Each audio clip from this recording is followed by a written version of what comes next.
નમસ્તે વિદ્યાર્થી મિત્રો, આજે આપણે એકાઉન્ટ્સનો એક વિગત સમજશું. હુંડીઓ ઉધાર બાકી 40,000 છે અને જમા બાકી 35,000 છે. તો ઘણા વિદ્યાર્થી મિત્રોને અહીં તકલીફ રહે છે કે ઉધાર બાકીની હુંડી છે તેને કઈ ગણવી અને જમા બાકીની હુંડી છે તેને કઈ ગણવી. તો વિદ્યાર્થી મિત્રો, પહેલાં પ્રાથમિક માહિતી લઈએ.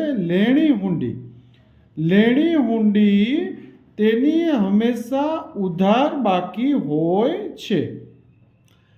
લેણી હુંડી કે જેની હંમેશા ઉધાર બાકી હોય છે, જ્યારે દેવી હુંડી જેની હંમેશા જમા બાકી હોય છે.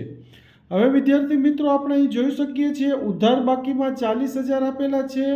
આમ લેણી હુંડી બરાબર અહીં આપણને મળે છે 40,000 રૂપિયા, જ્યારે જમા બાકીમાં 35,000 છે. આ જે 35,000 છે તે આપણી દેવી હુંડી બનશે.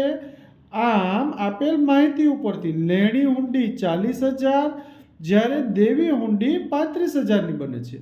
હવે વિદ્યાર્થી મિત્રો, લેણી હુંડી પાકા સરવૈયામાં મિલકત લેણા બાજુ દર્શાવવામાં આવે છે, જ્યારે દેવી હુંડી પાકા સરવૈયામાં મૂડી દેવા બાજુ દર્શાવવામાં આવે છે. Thank you.